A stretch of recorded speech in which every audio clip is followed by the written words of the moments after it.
আর্যগড়? হ্যাঁ, আর্যগড় থেকে ও, বেরোবো। হ্যাঁ, তো আর বলো এবার। বলছি ওটা হয়েছে কি বলতো, ও 2টো অব্দি পেশেন্ট দেখেছে, ঠিক আছে। রাত্রে পেশেন্ট দুটো? রাত্রি 2টো, ঠিক আছে। আচ্ছা।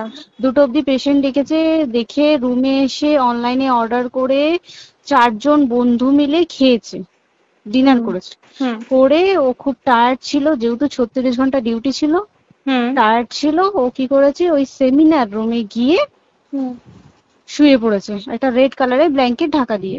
হুম কিন্তু তারপরে মানে সেমিনার রুমে এমনি কি তোমাদের ওরকম সেমিনার রুমে টুমে ঘুমানো হয়? মানে আমি যদিও কোনো আইডিয়া নেই, ওই জন্য জিজ্ঞেস করছি। না, এবার একটা রেসিডেন্টের ডক্টর রুমস থাকেই, আচ্ছা। বুঝতে পেরেছিস, তারপরেও সেমিনার থাকে। এবার হুম। সেমিনারে একটা বেড থাকে, আর আচ্ছা ডক্টরস রুমে 2টো 3টে, যেরকম বড় ঘর হবে সেরকম বেড পাতা থাকে। আচ্ছা আচ্ছা। মেনলি ডক্টরস রুমে শোয়ার কথা, ঠিক আছে। হুম হয়েছিল কি, ওকে বডিটা পাওয়া গেছে সেমিনার রুমে, হুম কিন্তু ঘুমাচ্ছিল ডক্টরস রুমে। যে হুম রুমটা তোর এখন ভাঙা হয়েছে, দেখেছিস রুমটা ভেঙেছে, হুম হুম হুম হুম, একটা ভিডিও ঠিক দেখছিলাম। বাথরুমের পাশেই, হুম ঠিক আছে। মানে বাথরুমটাকে অজুহাত দিয়ে হুম ওই রুমের দেয়ালটা ভেঙে দিয়েছে। অ্যাকচুয়াল কাণ্ডটা ঘটেছে তোর ইয়েতে, ওই রুমটার ভেতরে, ডক্টর রুমে? ডক্টরস রুমে। ঘটনাটা ঘটেছে, ওই বডিটাকে তো ডক্টর ধস্তাধস্তি। রুমে ওই দিন আর কেউ ছিল না, খালি মানে অনলি ওই দিদিটাই ঘুমাচ্ছিল? হ্যাঁ, এবার তোকে আমি বলি, অন কলে নিশ্চয়ই একজন থাকবে না, হুম ওরা জুনিয়র সিনিয়র মিলিয়ে থাকে। এমনকি থার্ড ইয়ার একজন থাকবে, সেকেন্ড ইয়ার একজন থাকবে, হুম প্লাস ফার্স্ট ইয়ারের ইন্টার্নশিপরা যারা থাকে তারা ইন্টার্নরা থাকে। হুম আর চেস্ট এমন একটা ওয়ার্ড হচ্ছে, কোভিড এর পর থেকে প্রায় হামেশাই সবার শ্বাসকষ্ট হচ্ছে, মানে আসছে মানেই শ্বাসকষ্ট হচ্ছে। হুম আর চেস্ট ওয়ার্ড আর চেস্ট মেডিসিন দুটোই হুম পাশাপাশি ওয়ার্ড, হুম ঠিক আছে। হুম। তো কেউ কি শুনতে পায়নি? কেউ শুনতে পায়নি। হ্যাঁ, ওটাই তো আমি ওই দিনকে ওটাই ভাবছিলাম এবার যে। দেখ, ধস্তাধস্তি করাতে একটা নিশ্চয়ই চিৎকার হয়, একটা ভাইলেন্ট হয়, হুম হুম বুঝতে পেরেছিস। হুম তারপরে আবার কি, যে 4জন ওর সাথে খেয়েছে তারা কোথায়, তারা কেন মিডিয়ার সামনে আসছে না? হুম, তাই ঠিকই তো, তো। তারা কেন আসছে না? তোমার ওই এক- দিন ডিউটি ছিল না রাতে? ওই দিনকে আমি নাইটে ডিউটি করছিলাম। আচ্ছা। আমি নাইটে ডিউটি করে এসেছি, আমার লাস্ট নাইট ছিল। তো হুম আমার তো 3 দিন নাইট থাকে, তিন হুম দিন নাইট থাকার পর লাস্ট নাইট ছিল। লাস্ট নাইটের পর বুধবার আমার লাস্ট নাইট, বুধবার রাতে ঘটনাটা ঘটেছে। হুম আমি বাড়িতে এসেছি, রীতিমতো বাড়িতে এসে শুয়ে পড়েছি। 3টের সময় আমার কাছে ফোন এসছে যে সবাইকে ডেকে পাঠিয়েছে, ইমিডিয়েট আয়। হুম। তখন গিয়ে দেখি আরজিকরে এই অবস্থা, পুরো গোটা হাসপাতালকে ডেকে পাঠিয়েছিল। গিয়ে দেখি পুলিশ ছয়লা, মানে। আর ওকে যেভাবে, আমি তো বডিটা দেখেছি রে, মানে আমাদের ও, এখনো পর্যন্ত চোখ থেকে নামছে না। রীতিমতো মনে হচ্ছে মেয়েটা যেন আমাদের পাশে পাশে ঘুরছে, হুম একদম হুম হুম এরকম, মানে মানে অদৃশ্যমান, মানে আমরা এরকম ভাবতে পারছি না যে এরকম ভূত হুম থাকে বা একটা স্পিরিট থাকে বা কিছু। এখন আমরা বুঝতে পারছি না ওর আত্মাটা এখনো ঘুরছে আমাদের আশেপাশে। দেখ, ওর আমার তলাটায় নাকি, তো ওর থেকে ও থাকে 4 তলায়, 4 তলায় ঘটনাটা ঘটেছে, ঠিক 2টো ফ্লোর নিচেই আমি থাকি, আমার আচ্ছা। রুমটা, ঠিক আছে। কিন্তু তাও আতঙ্কে আমরা মানে একদম স্তব্ধ হয়ে গেছে আরজিকরটা। কিন্তু ব্যাপারটা হচ্ছে, তাহলে ডক্টর রুম থেকে ওকে সেমিনার রুমে নিয়ে যাওয়া হয়েছে? হ্যাঁ, অবশ্যই নিয়ে যাওয়া হয়েছে। এবার দেখ, নিয়ে যাওয়া হয়েছে, ওকে যেভাবে মারা হয়েছে, এটা একার পক্ষে সম্ভব অসম্ভব, না দিস একদম। Is a impossible. পুরোপুরি গ্যাং রেপ, গ্যাং রেপ ছাড়া কোনো কিছু নয়। আর শুধুমাত্র রেপ নয়, রেপ হলো, করলো, ছেড়ে দিল, ঠিক আছে, ওকে রীতিমতো মার্ডার করেছে। মানে মানে হিসেব মতো যা বুঝছি মানে তোমার কথাতে, হ্যাঁ, ওটা হচ্ছে ওর ওই বন্ধু বান্ধব মেবি ইয়েস, জড়িত। এক্স্যাক্টলি। হয় ওর বন্ধু বান্ধব কেউ, ঠিক আছে, মানে 4জনের মধ্যে কেউ, আইদার ওকে এমন কিছু করতে বলতে। দেখ, বড় বড় কোম্পানিতেও তো এরকম হয়, মানে হুম হয় তুমি আমার সাথে কম্প্রোমাইজ হুম করো, নয় হুম তুমি হুম চাকরি হুম ছেড়ে চলে হুম যাও, হুম হুম হুম হয় তো। হুম হুম। এখানেও সেরকম কিছু একটা হয়েছে। যাকে যে ক্রাইম করেছে, সেও কিন্তু নর্মাল ডক্টর নয়, কিন্তু সেও একটা ভালো পোস্টে র্যাঙ্ক করছে, বুঝতে পেরেছিস। তবেই কিন্তু পুরো ব্যাপারটাকে হসপিটাল চেপে যেতে চাইছে, পুরো ব্যাপারটাকে। তাহলে এই সিভিক যে, ও কোথা থেকে আসছে? এবার তোকে আমি বলি, ওটা কোথা থেকে আসছে। আমাদের প্রিন্সিপাল চেঞ্জ হয়ে গেছে, ডেপুটি সুপার চেঞ্জ হুম হয়ে গেছে, তারপরে আমাদের ওই অ্যাসিস্ট্যান্ট সুপার চেঞ্জ, সব চেঞ্জ হয়ে গেছে। হুম তারপরে যে ওয়ার্ডের ডাক্তাররা ছিল, সিস্টাররা ছিল, ওয়ার্ড বয়রা ছিল, মাসিরা ছিল, সবাইকে ডেকে এখন হুম সাসপেন্ড করা হয়েছে। হুম তারা কোথাও যেতে পারবে না, রোজ গিয়ে কোর্টে গিয়ে দেখা করছে। আজকেও কোর্টে গেছিল সবাই। হুম তারপরে উম, তারপরে তোমার তোর এগুলো হলো, তারপরে তোর কি বলে, আরে বল না, ওই সিবিআই এটা হয়েছে কি, মানে ও সেই সঞ্জয় রায় যে ধরা পড়েছে, হুম অ্যাকচুয়াল কিন্তু ও নেই, হুম ঠিক আছে? ওর এতটা ক্ষমতাই হয় না। ও অত রাত্রে কি করতে যাবে? হুম ও অত রাত্রে ওখানে কি করতে যাবে? ও না পেশেন্ট, ও নাকি বলছে দালাল পেশেন্ট নিয়ে গেছে। তো পেশেন্ট নিয়ে যখন গেছে, দিদিটার রুমে যখন যাবে, নিশ্চয়ই দিদিটার রুমে কোনো কাগজপত্র দেখাতে যাবে, সেই অবস্থায় গিয়ে দেখে যে এরকম এরকম ঘটনা, তা ঝাঁপিয়ে পড়েছে ওর উপরে। হুম এরকম কিছু কি, তাও কিছু নয়, শুধু গেছে দেখছে ড্রিঙ্ক অবস্থায়, ওকে ক্যামেরায় দেখা গেছে ড্রিঙ্ক অবস্থায় গেছে আর এসছে, এইটুকুই দেখা গেছে। তারপরে হচ্ছে কি, তোর অনেক রকম, এখানে অনেক রকম ব্যাপার আছে। যে দিনকে ঘটনাটা ঘটে তার ঠিক দুদিন পরে ওই সেমিনার বাথরুমের অজুহাত দিয়ে ডক্টর যে রুমের হুম দেওয়ালটা আছে, ওই হুম দেওয়ালটা ভেঙে দিয়েছে। কেন? প্রথমে ওকে বললো সুসাইড করেছে, আমাদের যখন ফার্স্ট খবর আছে তখন সুসাইড করেছে। হুম তারপরে যখন হসপিটালে যাই তখন গিয়ে শুনছি নাকি না, সুসাইড করেনি, এটা রেপ করেছে, রেপ করে মার্ডার করা হয়েছে। হুম বুঝতে পারলি, এখানে বিশাল বড় একটা গেম চলছে। এবার আর যে ওর উপর কি রাগ ছিল মানে? হ্যাঁ হ্যাঁ হ্যাঁ হ্যাঁ হ্যাঁ হ্যাঁ, একদম আমি তো কি বললাম, শোন, তুই যদি কারোর সাথে কম্প্রোমাইজ করি তাহলে তো পোস্ট হুম বাড়বে, হুম হুম তুই হুম কারোর সাথে কম্প্রোমাইজ করবি না, তোকে মার্ডার করে দেবে। মানে মানে ওরকম টাইপের কিছু বলছো তো? এরকমই টাইপের কিছু একটা ছিল। আইদার খুব রাফ, মানে খুব রাগ, খুব মানে খুব ওর উপরে খুব ফ্রাস্ট্রেশন ছিল, যারই ছিল খুব ফ্রাস্ট্রেশন ছিল। শুধু ওকে মারিনি রে, রীতিমতো মার্ডার করেছে। ওর যে ক্ল্যাচারটা ছিল, হুম ওর আমি ইউরিন, শুনেছি এটা।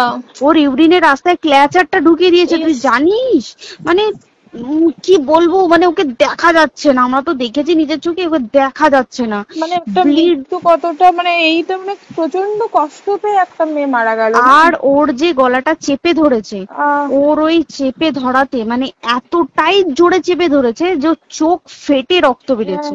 ছি, ছি, ছি। বুঝতে পেরেছিস? মানে মানে কি বলতো, যদি ধরা পড়ে না, উচিত মানে যারা এটার সঙ্গে দায়ী না আর এই ওদের। যে সিবিআইটা হয়েছে, সিবিআইটা একমাত্র আমাদের জোরেতেই সিবিআইটা এসছে। মানে আমরা ওই সঞ্জয় রায় একার পক্ষে সম্ভব না এইসব। তারপরে পোস্টমর্টম রিপোর্টে তুই জানিস, ওই আমাদের ভাজাইনা থেকে 150 গ্রাম স্পাম বেরিয়েছে। ইস, পোস্টমর্টম রিপোর্ট 150 গ্রাম স্পাম, মানে বুঝতে পারছিস? Hmm not a calculated, minimum minimum কম করে 6 থেকে 7 জন করেছে ওকে রেপ। ছি ছি ছি।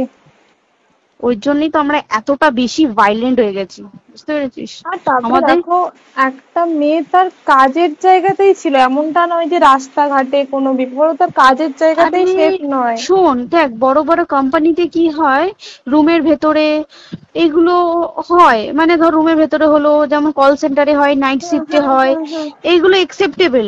বাট হসপিটাল হচ্ছে কিন্তু এমন একটা আরজি এরিয়া, করের মতো একটা, হ্যাঁ। আরজি কর বলে না, যে কোনো হাসপাতালে কেউ যদি স্ব ইচ্ছায় কারোর সাথে রিলেশনশিপে গিয়ে করতে চায় সেটা আলাদা জিনিস কিন্তু, হুম ঠিক আছে? হুম কিন্তু কেউ কারো বিরুদ্ধে এইভাবে করতে পারে না রে, তুই জানিস না? মানে ওয়ার্ডে দেখ, কম বেশি আমরা সবাই ঘুমাই, কম বেশি আমরা হুম সবাই জেগে হুম। থাকি, জেগে তো থাকি। তাতে কি কেউ শুনতে পায়নি? তার কি একদম সেটাই। ভাইলেন্স ছিল না? যদি কেউ না শুনতে পারে তাহলে ওর খাবারে কেউ কিছু মিশিয়েছিল, হুম তাই কি না? হুম হুম সেটাও পোস্টমর্টম রিপোর্টে মানে লিক করছে না যে কেন খাবার খাবার ও তো খাবারটা খেয়েছিল, সেটা তো নিশ্চয়ই পেটেই ছিল, পেট থেকে তো বমি করে বের করে দেন, সেটা তো ফরেনসিক রিপোর্টে কিছু বলবে। আর তুই জানিস না, দেনার দেন মানে ধর পোস্টমর্টম রিপোর্ট আসতে 3 দিন সময় লাগে। হুম ও যেদিনকে মরেছে ঠিক তার পরের দিনকে বিকালবেলা পোস্টমর্টম রিপোর্ট বার করে দিয়েছে, মানে বডি বার করো আর পোড়াও, হুম 10 সেকেন্ডের মধ্যে বাড়িতে নিয়ে গেছে, তারপরে বডি পুড়িয়ে দিয়েছে। মানে কি বলবো, হসপিটাল, মমতা ব্যানার্জি, সবাই মানে তৃণমূল প্রত্যেক সবাই এটাকে পুরোটাই কেসটাকে চাপা দিতে চাইছে, পুরোটা পুরোটা। তবে তুই ভাব, যে মানুষটাকে এত ক্ষতবিক্ষত ভাবে মেরেছে, তাকে অভিষেক ব্যানার রেপ কি কলকাতায় প্রথম হলো? নয়, হুম বিভিন্ন জায়গায় বিভিন্ন ভাবে রেপ হয়েছে, হুম ধরা পড়েছে, ফাঁসি হ্যাঁ, হয়েছে কি হুম, জেল হয়েছে। হুম, অভিষেক বন্দ্যোপাধ্যায় কেন বললো জাস্ট এট তোর কি বলে এনকাউন্টার করতে? মানে কি সঞ্জয়কে যদি এনকাউন্টার করে পুরো কেসটা চাপা পড়ে পুরো যাবে, কেসটা চাপা পড়ে যাবে একদম। স্টুডেন্টরা ঠান্ডা হয়ে যাবে, হুম, হুম, আর আমরা সেটা মানবো না, আমরা সেটা হতেই দেব না। তাতে যদি চাকরি মানে আরজিকরটাকে সিল করতে হয় তাতেও আমরা রাজি আছি, সিল করে দেওয়া হোক আরজিকর, সিল করে দেবে মনে হচ্ছে যদি ঠিকঠাক ভাবে। এবার ওই জন্য আমাদের দাবিতে সিবিআই এসছে। এবার তুই একটা কথা বল, যখন দেখতে পাচ্ছে মমতা ব্যানার্জি যে কলকাতা পুলিশ আমাদের জন্য কিছু করতে পারছে না, আমরা কিছু মানতে পারছি না, 7 দিন ধরে বার করতে পারছে না, হুম, তাহলে সেটা 2-3 দিনের মধ্যে কেন হ্যান্ড ওভার করে দিল না? হুম, তাই তো। তাই কি না? তারপরে দেখ পিডব্লিউডি ওটা লো পোস্টের মানুষ, মানে যারা ভাঙচুর করে, মানে সিমেন্টের যারা কাজ করে তাদেরকে হুম, পিডব্লিউডি বলে। হুম, এবার পিডব্লিউডির নিশ্চয়ই হায়ার অথরিটি থেকে অর্ডার এসছে তবেই ওরা গিয়ে ভেঙেছে। ওরা হুম, নিশ্চয়ই পাগল নয় দুম করে গিয়ে কোনো গভর্নমেন্ট প্রপার্টি ভেঙে দেবে। হুম, অর্ডারটা কে পাস করলো যে এখনই চেস্ট ওয়ার্ডটাকে ভাঙতে হলো? সিবিআই আসা পর্যন্ত অপেক্ষা করতে পারতো। কারণ আজকে অত বড় বিক্ষোভ হবার কারণ কি হচ্ছে, একটাই কারণ যে মেয়েটি মারা গেছে ঠিক আছে, কিন্তু তাকে এত বেশি মলেস্ট করে, এত বেশি রেপ করে বা বেশি ওকে মেরেছে, তার কি কোনো প্রতিবাদ নেই? তুই কোথায় সেভ পাবি তুই আমাকে বল? তুই ধর চাকরি ছেড়ে আজকের সরকারি চাকরি ছেড়ে তুই প্রাইভেটে যাই, প্রাইভেটেও তো তাই একই কোথাও না, অবস্থা, একদম একদম। প্রাইভেটেও একই অবস্থা। তুই কোনো চায়ের দোকান খুলে বসবি, অনার্সশিপে তুই বসলেও তাও এসে তো হাজার ছেলেরা থাকে, হুম, হাজার ছেলেরা টিস করে, তুই কোথায় কি করবি? তাহলে আমাদের সেফটি কোথায়? আমাদের মুখ্যমন্ত্রী মমতা ব্যানার্জি সে একটা লেডি হয়ে তাহলে আমাদের কি সেফটি দিয়েছে? আমাদের কি লক্ষ্মী ভান্ডার দিলে this is a problem solve? পুরো মাসের আমাদের কি সব খরচা চলে যায় লক্ষ্মী ভান্ডারে? জানি না, আই ডোন্ট নো, মানে আমরা প্রচুর ক্ষেপে আছি, প্রচুর, মানে এর বিচার না চাওয়া পর্যন্ত তা তুই ঠিকই তো। ভেবে চল কি এটা সলভ হবে না। আমরা মানে বিচার আমি নিয়ে আমি কথা বলবো। 2 দিন ধরেই ভাবছিলাম তোমাকে ফোন করবো, কিন্তু মানে এটা ওটাতে হয়ে উঠছে না। আর তোমাকে তো হুম, আমি ওই দিন রাতেই হোয়াটসঅ্যাপ করলাম না। হ্যাঁ হ্যাঁ এবার হ্যাঁ তখনই না আমি ব্যাপারটা অতটা বুঝতে পারিনি, আর আমার তার পরের দিনই ভোরবেলা ডিউটি। তা হ্যাঁ, আমি খুব তারপর সাবধানে থাকিস তুই, আর খুব বলো না, সাবধানে না না। থাকিস। হ্যাঁ তাই তো, এখন মানে আর তোমরাও সাবধানে থাকো সবাই। কি বলবো বল, কিছু বলার নেই। দেখ আমাদের মধ্যবিত্ত মানুষরা, আমাদের চাকরি করে খেতেই হবে, সোজা কথা, একদম একদম। তাই কিনা বল? বাবা এত হুম, পুঁজি নেই যে বসে অত বসে খাবো, ঠিক আর আছে? সেই মেন্টালিটিও নেই। পুঁজি হ্যাঁ যদিও থাকে, মেন্টালিটিও নেই হ্যাঁ যে এবার বাবার তুই, পুঁজিতে খাবে। এবার একটা কথা তুই বল, চাকরিটা কোথায় গিয়ে করবো তুই একটা বল? কোন সেটাই। স্টেটে গিয়ে চাকরি করবো তুই আমাকে বল? ওই যেমন মানে এটা হয়তো আমার মা যেমন বাড়িতে থেকে 7টার মধ্যে ঢুকে যাও, দিদিকে তো ধরো অনেক রাত অব্দি 9:30 9:30 10টা অব্দি ল্যাবে থাকতেই হয় না।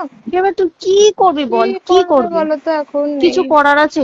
দেখ ল্যাবেও তো সব ছেলেরা আছে, ছেলে হ্যাঁ, আছে মেয়ে আছে, তুই একদম। কাকে বারণ করবি? তুই কাকে বিশ্বাস করবি তুই বল? তুই ধর কলিগদের সাথে খেতে বসেছিস, ঠিক আছে, তোর টিফিনটা যদি কেউ চাইলো তুই তাকে না দিয়ে পারবি?